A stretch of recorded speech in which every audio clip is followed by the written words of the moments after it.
नमस्कार दोस्तों, स्वागत है आप सभी का हमारे यूट्यूब चैनल स्टूडेंट आईक्यू में। दोस्तों, ये प्रैक्टिस सेट आपकी यूपी पुलिस परीक्षा के लिए काफ़ी इम्पोर्टेंट होने वाला है, क्योंकि इस प्रैक्टिस सेट के सभी प्रश्न आपकी परीक्षा के लिए बहुत महत्वपूर्ण हैं। आपके एग्ज़ाम के अकॉर्डिंग और आपके सिलेबस के हिसाब से ही ये प्रैक्टिस सेट हम लेकर आए हैं। सभी प्रश्नों को बहुत अच्छी तरह समझते हुए सॉल्व करेंगे। चलिए शुरू करते हैं। पहला प्रश्न है, भारत में राज्य के राज्यपाल की नियुक्ति कौन करता है? ऑप्शन ए भारत के प्रधानमंत्री, बी मंत्रिपरिषद, सी सर्वोच्च न्यायालय का न्यायाधीश, डी भारत के राष्ट्रपति। भारत में राज्य के राज्यपाल की नियुक्ति दोस्तों राष्ट्रपति करता है। ऑप्शन डी बिल्कुल सही उत्तर है। संविधान के अनुच्छेद 155 के तहत राज्यपाल की नियुक्ति राष्ट्रपति द्वारा प्रत्यक्ष रूप से की जाती है, लेकिन वास्तव में राज्यपाल की नियुक्ति दोस्तों राष्ट्रपति के द्वारा प्रधानमंत्री की सिफारिश पर की जाती है। ऑप्शन डी बिल्कुल सही उत्तर है। अगला प्रश्न है, उत्प्रेषणादेश या उत्प्रेषण से क्या अभिप्राय है? ऑप्शन ए परमादेश, बी बंदी को सशरीर प्रस्तुत करना, सी क्षमा करना, डी प्रमाणित करना या जानकारी देना। उत्प्रेषणादेश या उत्प्रेषण है आपका प्रमाणित करना या जानकारी देना। ऑप्शन डी बिल्कुल सही उत्तर है, क्योंकि उत्प्रेषणादेश या उत्प्रेषण किसी उच्चतर न्यायालय द्वारा किसी अधीनस्थ न्यायालय को दिया जाता है और निर्देश किया जाता है कि अमुक निर्णय की सुनवाई को पुनर्विलोकन के लिए उनके पास भेजें। तो प्रमाणित करना या जानकारी देना उत्प्रेषणादेश या उत्प्रेषण से अभिप्राय है। अगला प्रश्न है, निम्नलिखित में से कौन सा मुगल शासक अशिक्षित था? Option A Shahjahan, B Aurangzeb, C Akbar, D Jahangir. कौन सा मुगल शासक अशिक्षित था? ऑप्शन सी बिल्कुल सही उत्तर है, अकबर। अकबर भारत का एक महान मुगल बादशाह था दोस्तों, जिसने मुगल शक्ति का भारतीय उपमहाद्वीप के ज़्यादातर हिस्सों में विस्तार किया। अपने साम्राज्य की एकता बनाए रखने के लिए अकबर ने ऐसी नीतियां अपनाई जिसमें गैर मुसलमानों की राजभक्ति जीती जा सके। भारत के इतिहास में दोस्तों आज अकबर का नाम काफ़ी प्रसिद्ध है। उसने अपने शासनकाल में सभी धर्मों का सम्मान किया, सभी जाति वर्गों के लोगों को समान माना और उसने अपने मित्रता के संबंध स्थापित किए। ठीक है दोस्तों, और अकबर ने अपने शासनकाल में सारे भारत को एक साम्राज्य के अंतर्गत लाने का प्रयास भी किया था, जिसमें वो काफ़ी हद तक सफल भी रहा। तो मुगल शासक अशिक्षित था, अकबर। सी बिल्कुल सही उत्तर है। अगला प्रश्न है, आज़ाद हिंद फौज की स्थापना कहाँ की गई थी? Option A Singapore, B Thailand, C Britain, D Italy. आज़ाद हिंद फौज की स्थापना दोस्तों सिंगापुर में की गई थी। ऑप्शन ए बिल्कुल सही उत्तर है। और आज़ाद हिंद फौज एक भारतीय अंतकालीन सरकार, अस्थायी सरकार थी, जिसे सिंगापुर में सन 1943 में स्थापित किया गया था। ठीक है दोस्तों, अगला प्रश्न है, निम्नलिखित में से कौन सा जोड़ा सही नहीं है? ए मुत्तुस्वामी दीक्षित कर्नाटक संगीत, बी परवीन सुल्तान गायिका, सी एम.एस. गोपाल कृष्णन वायलिन वादक, डी नंदलाल बोस बांसुरी। इनमें से कौन सा जोड़ा सही नहीं है? ऑप्शन डी बिल्कुल सही उत्तर है, नंदलाल बोस बांसुरी। नंदलाल बोस भारत के एक प्रसिद्ध चित्रकार थे, ये गलत है। नंदलाल बोस ने संविधान की मूल प्रति का डिज़ाइन भी बनाया था। इनके प्रसिद्ध चित्रों में डांडी मार्च, संथाली कन्या, सती का देह त्याग शामिल है। मुत्तुस्वामी दीक्षित कर्नाटक संगीत से संबंधित है, बिल्कुल सही है। परवीन सुल्तान गायिका, ये भी सही है। एम.एस. गोपाल कृष्णन वायलिन वादक थे, ये भी सही है। नंदलाल बोस बांसुरी से संबंधित नहीं है, इनका संबंध चित्रकला से है। ऑप्शन डी बिल्कुल सही उत्तर है। अगला प्रश्न है, समुदाय सबसे छोटा क्षेत्रीय समूह है जिसमें सामाजिक जीवन के समस्त पहलू आते हैं। समुदाय की ये परिभाषा किसकी है? Option A Tonnies, B Ginsberg, C Kingsley Davis, D Charles Cooley. समुदाय सबसे छोटा क्षेत्रीय समूह है, सामाजिक जीवन के समस्त पहलू आते हैं, ये किंग्स डेविस ने कहा था। ठीक है दोस्तों, ये परिभाषा किंग्सले डेविस ने दी थी।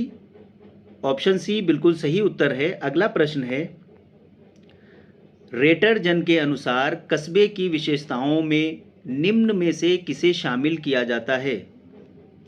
ए व्यापार एवं उद्योग की प्रधानता, बी मकानों का केंद्रीकरण, सी निवासियों की निश्चित न्यूनतम जनसंख्या, डी उपरोक्त सभी।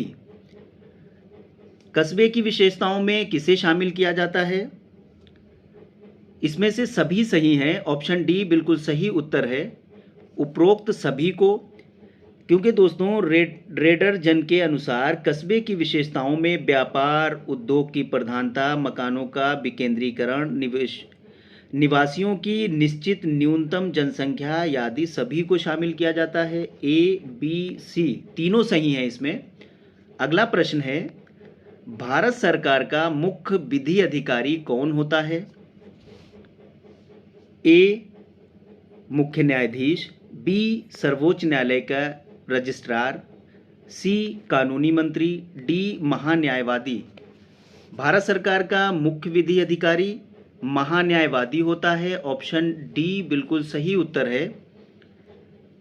दोस्तों, महान्यायवादी भारत सरकार का मुख्य विधि अधिकारी होता है। अनुच्छेद 76 में महान्यायवादी की नियुक्ति, योग्यता, दायित्व इन सब का उल्लेख है। महान्यायवादी की नियुक्ति राष्ट्रपति द्वारा की जाती है और विधि संबंधी सभी मामलों में सरकार को सुझाव देना और वादों में न्यायालय में सरकार का पक्ष रखना इसका प्रमुख काम होता है, कार्य होता है। ऑप्शन डी बिल्कुल सही उत्तर है। अगला प्रश्न है, इनकलाब जिंदाबाद का नारा किसने दिया था? ए चंद्रशेखर आज़ाद, बी महात्मा गांधी, सी हजरत मोहानी, डी लोकमान्य तिलक। इनकलाब जिंदाबाद का नारा दोस्तों हजरत मोहानी ने दिया था। ऑप्शन सी बिल्कुल सही उत्तर है। सबसे पहले 1921 में इनकलाब जिंदाबाद का नारा हजरत मोहानी ने दिया था।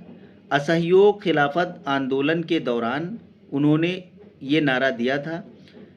इसे लोकप्रिय बनाने का श्रेय सरदार भगत सिंह और मोहम्मद इकबाल को जाता है।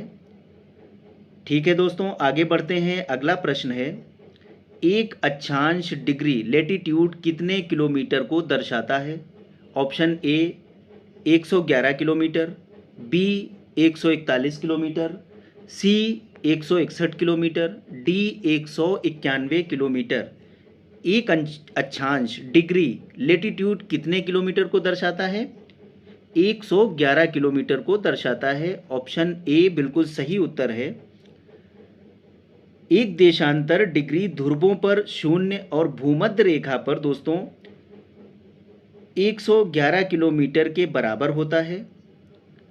ऑप्शन ए बिल्कुल सही उत्तर है। अगला प्रश्न है, निम्न में से किस प्रदेश की मध्य औसत आयु न्यूनतम है?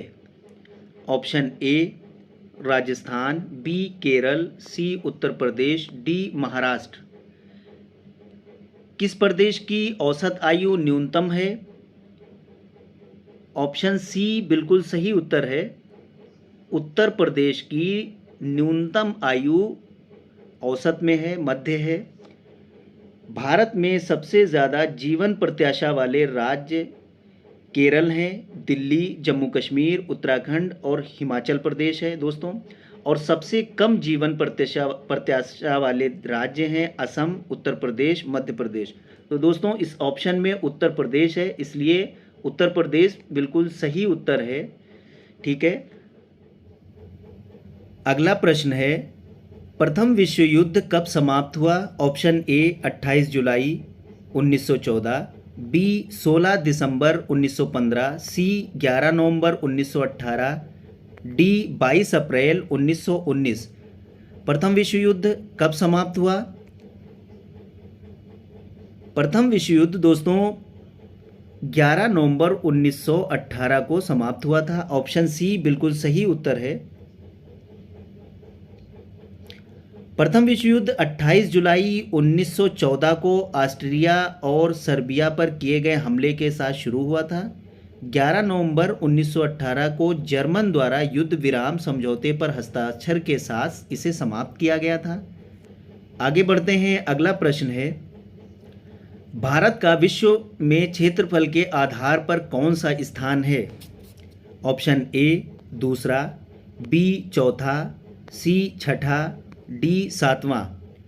क्षेत्रफल की दृष्टि से भारत में विश्व का भारत जो है वो सातवां स्थान है। जनसंख्या की दृष्टि से दोस्तों भारत दूसरे स्थान पर है और क्षेत्रफल की दृष्टि में पहला स्थान रूस का है, दूसरा कनाडा का, तीसरा स्थान चीन का, चौथा अमेरिका, पांचवा ब्राज़ील, छठा ऑस्ट्रेलिया, सातवां भारत। फिर उसके बाद आठवां अर्जेंटीना है, नवां कजाकिस्तान है, 10वां अल्जीरिया है, लेकिन भारत का स्थान क्षेत्रफल की दृष्टि से सातवां स्थान है। ऑप्शन डी बिल्कुल सही उत्तर है। अगला प्रश्न है, जन गण मन को भारत का राष्ट्रगान सर्वप्रथम कब गाया गया था? ऑप्शन ए 27 दिसंबर 1911, बी 15 अगस्त 1947, सी 24 जनवरी 1950, डी 26 जनवरी 1950। जनगण मन भारत का राष्ट्रगान है। सबसे पहले कब गाया गया था? सबसे पहले ये 27 दिसंबर 1911 को गाया गया था। ऑप्शन ए बिल्कुल सही उत्तर है। गुरुदेव रविंद्रनाथ टैगोर द्वारा रचित जनगण मन 24 जनवरी 1950 को भारत का राष्ट्रगान बना, लेकिन जनगण मन को सबसे पहले 27 दिसंबर 1911 को कांग्रेस के कलकत्ता अधिवेशन में गाया गया। ठीक है दोस्तों, आगे बढ़ते हैं। अगला प्रश्न है, वायुमंडल में लगभग कितने प्रतिशत नाइट्रोजन होती है? ऑप्शन ए 78 से 79%, बी 40 से 42%, सी 18 से 20%, डी 10 से 11%। वायुमंडल में नाइट्रोजन का प्रतिशत दोस्तों 78 से 79% होता है। ऑप्शन ए बिल्कुल सही उत्तर है। वायुमंडल का संगठन इस प्रकार है, नाइट्रोजन 78% है, ऑक्सीजन 94% है, ऑर्गन 0.93% है और कार्बन डाइऑक्साइड 0.4% है। उसके बाद नियॉन, हीलियम, मीथेन, हाइड्रोजन आदि गैसें इसमें शामिल हैं, लेकिन सबसे ज़्यादा आपका हाइड्रोजन, फिर नाइट्रोजन, पहला नाइट्रोजन है, फिर आपका ऑक्सीजन है, फिर ऑर्गन, फिर कार्बन डाइऑक्साइड।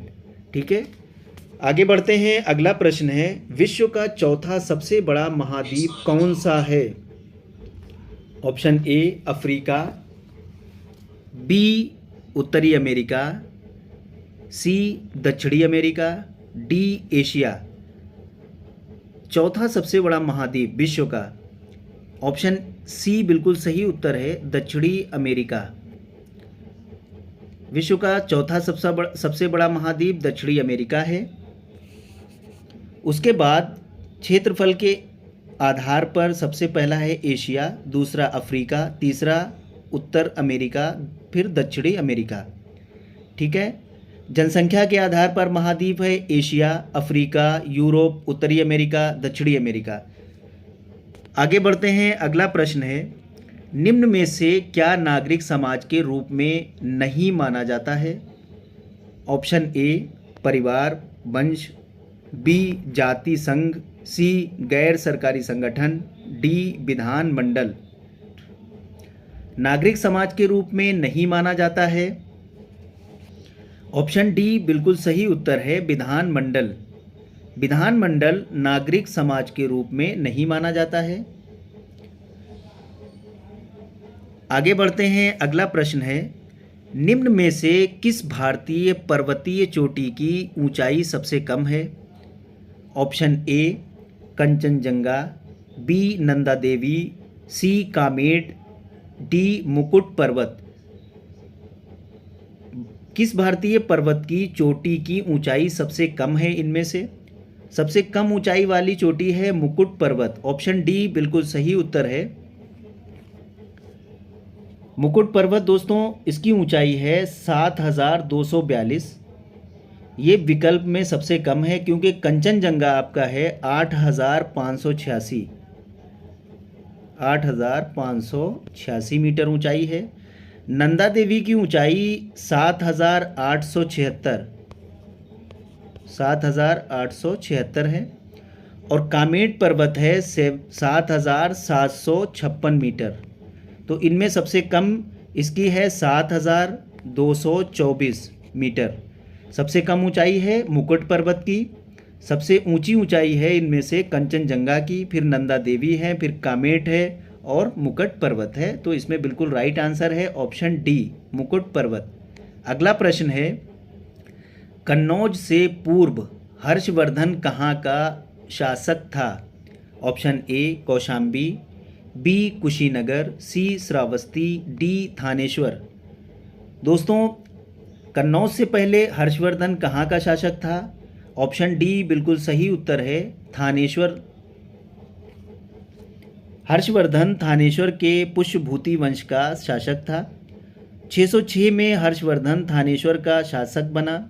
बाद में कन्नौज को हर्ष ने अपनी राजधानी बनाया था। ऑप्शन डी बिल्कुल सही उत्तर है। अगला प्रश्न है, जयचंद के विश्वासघात के कारण पृथ्वीराज चौहान की पराजय हुई। कालांतर में जयचंद कहाँ और कब मारा गया? ऑप्शन ए तराई का युद्ध, यहाँ युद्ध नहीं लिखा है लेकिन ये तराई का युद्ध 1192 में, चंदावर 1193, कन्नौज 1194, डी उपयुक्त में से कोई नहीं, उपर्युक्त में से कोई भी नहीं है। तो इसमें ऑप्शन बी चंदावर युद्ध 1193 में, बी बिल्कुल सही उत्तर है। चंदावर का युद्ध 1193 में मोहम्मद गौरी ने जयचंद को परास्त कर उसे मार दिया था। इससे पहले 1992 में तराइन के युद्ध में मोहम्मद गौरी ने पृथ्वीराज चौहान को परास्त कर दिल्ली पर कब्जा कर लिया था। ऑप्शन बी बिल्कुल सही उत्तर है। अगला प्रश्न है, निम्नलिखित में से कौन सा भारत का सर्वाधिक घनी आबादी वाला शहर है? Option A Kalyan, B Hyderabad, C Kanpur, D Vijayawada. Bharat का सबसे ज़्यादा घनी आबादी वाला शहर कौन सा है? सबसे ज़्यादा घनी आबादी वाला शहर है हैदराबाद। बी बिल्कुल सही उत्तर है। हैदराबाद का घनत्व विकल्प में दिए गए शहरों से सबसे ज़्यादा है, जबकि भारत में सबसे ज़्यादा जन घनत्व वाला शहर कलकत्ता है। ठीक है, अगर क्वेश्चन आता है भारत का सर्वाधिक घनी आबादी वाला शहर कोलकाता अगर आपके ऑप्शन में है तो कोलकाता बिल्कुल सही है, लेकिन यहाँ पर जो 3 ऑप्शन दिए गए हैं इन सब में हैदराबाद सर्वाधिक घनी आबादी वाला शहर है। ऑप्शन बी राइट आंसर है। अगला प्रश्न है, निम्नलिखित में से कौन न्यूनतम समर्थन मूल्य एमएसपी के अंतर्गत सम्मिलित नहीं है? ऑप्शन ए अरहर, बी मसूर, सी उड़द, डी मूंगफली। एमएसपी न्यूनतम समर्थन मूल्य, इसके अंतर्गत कौन शामिल नहीं है? इसमें आपका ऑप्शन डी जो है बिल्कुल सही है, मूंगफली। अरहर, मसूर, उड़द, मूंग, चना ये दालों का न्यूनतम समर्थन मूल्य घोषित किया जाता है, लेकिन मूंगफली का समर्थन मूल्य नहीं है। ठीक है दोस्तों, आगे बढ़ते हैं। अगला प्रश्न है, बस्तर एक आदिवासी ज़िला है, किस राज्य में स्थित है? किस राज्य में है? Option A Madhya Pradesh, B Chhattisgarh, C Jharkhand, D Odisha. Bastar Chhattisgarh राज्य का एक ज़िला है। ऑप्शन बी बिल्कुल सही उत्तर है। छत्तीसगढ़ में कुल 27 जनपद हैं। बस्तर, बीजापुर, सुकमा, दांतेवाड़ा छत्तीसगढ़ के दक्षिणी जनपद हैं। ये जनपद भारत में नक्सलवाद के गढ़ भी माने जाते हैं। ऑप्शन बी बिल्कुल सही उत्तर है। अगला प्रश्न है, रंग भेद के कारण महात्मा गांधी को किस वर्ष दक्षिण अफ्रीका के पीटर मरिट्सबर्ग रेलवे स्टेशन में प्रथम श्रेणी के रेल डिब्बे के से सामान सहित बाहर फेंक दिया गया था? Option A 1890, B 1891, C 1892, D 1893। दक्षिण अफ्रीका के पीटर मरिट्सबर्ग रेलवे स्टेशन में प्रथम श्रेणी के रेल डिब्बे से सामान सहित महात्मा गांधी को फेंक दिया गया था 1893 में। ऑप्शन डी बिल्कुल सही उत्तर है। ये रंग भेद के आधार पर इन्हें बाहर फेंका गया था दोस्तों। इस घटना के बाद महात्मा गांधी ने अन्याय के विरुद्ध संघर्ष करने का निश्चय किया था। आगे बढ़ते हैं। अगला प्रश्न है, भारत विश्व का विशालतम लोकतांत्रिक प्रजातंत्र है। इसकी प्रथम लोकसभा कब आयोजित की गई थी? ऑप्शन ए 16 अगस्त 1947, बी 27 जनवरी 1950, सी 13 मई 1952, डी 15 जून 1952। प्रथम लोकसभा आयोजित की गई थी 13 मई 1952 को। ऑप्शन सी बिल्कुल सही उत्तर है। भारत में प्रथम लोकसभा की बैठक 13 मई 1952 को हुई।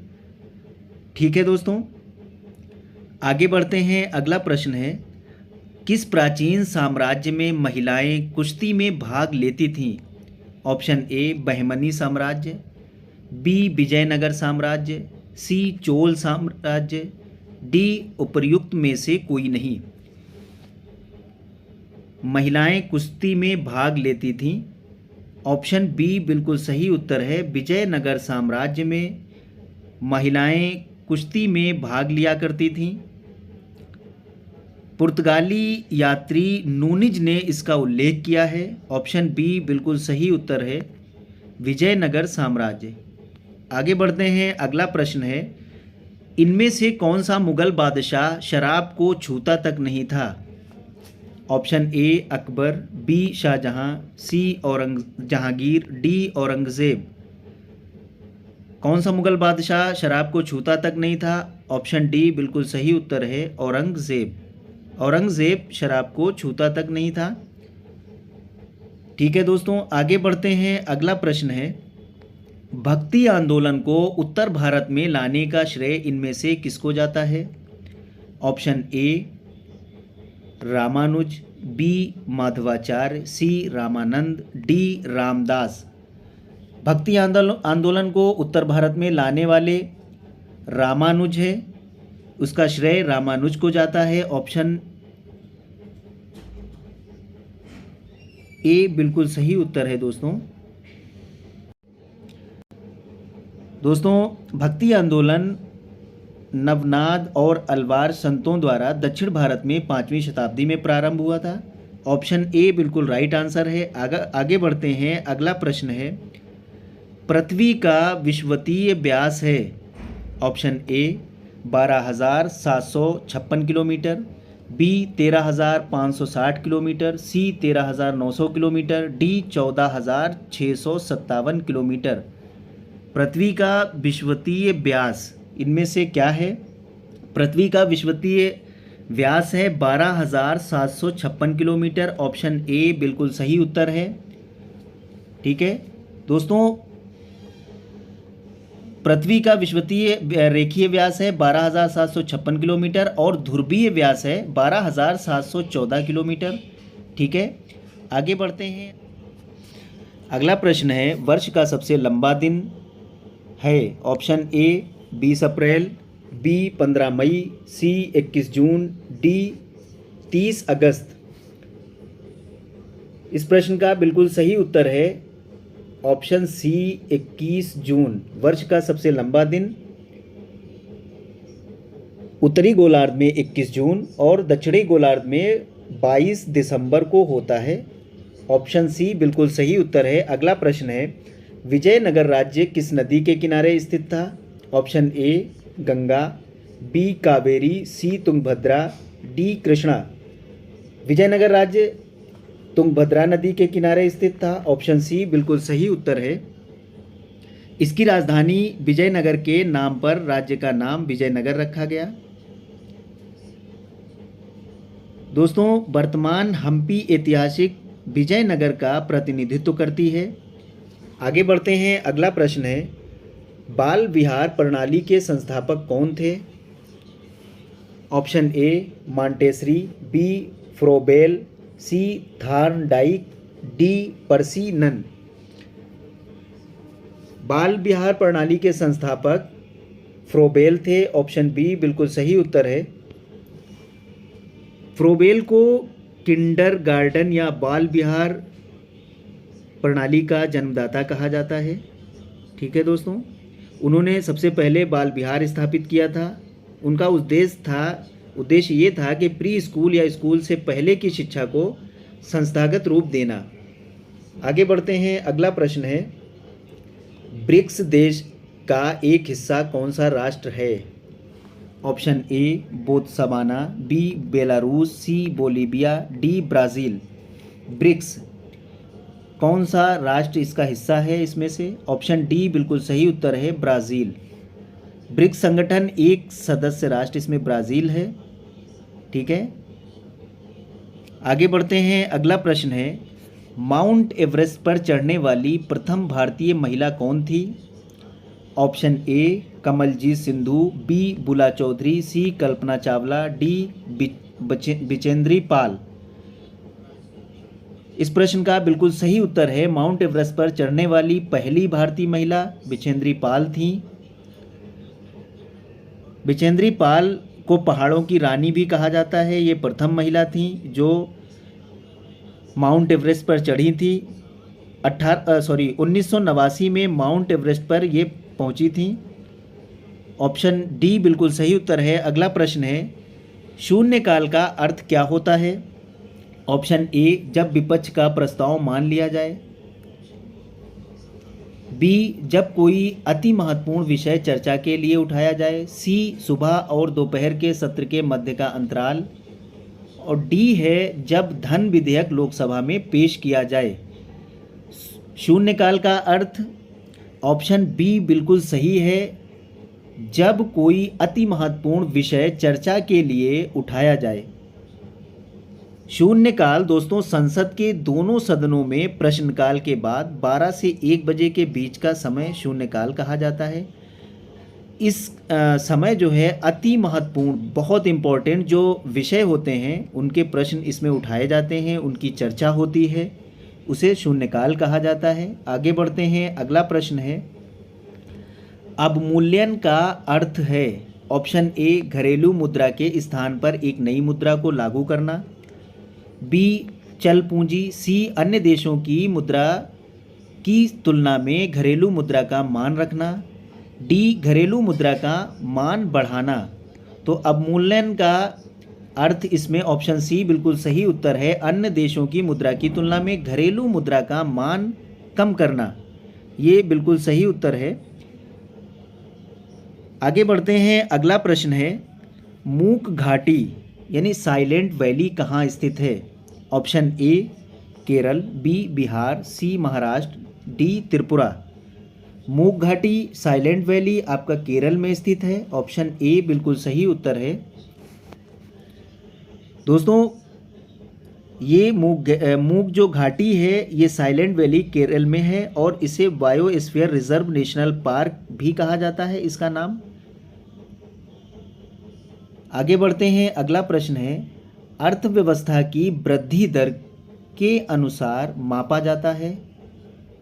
ऑप्शन ए राष्ट्रीय आय, बी मासिक परिवार आय, मासिक पारिवारिक आय, सी गरीबी रेखा से ऊपर उठाए गए लोगों की संख्या, डी औद्योगिक विकास।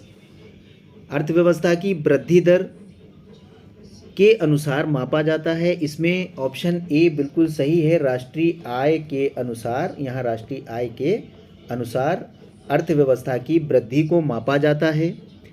दोस्तों, राष्ट्रीय आय किसी देश की श्रम और पूंजी उस देश के प्राकृतिक संसाधनों या संस्थाओं के साथ मिलकर हर वर्ष कुछ भौतिक और अभौतिक वस्तुओं का उत्पादन करता है, जिसमें सेवाएं भी शामिल होती हैं।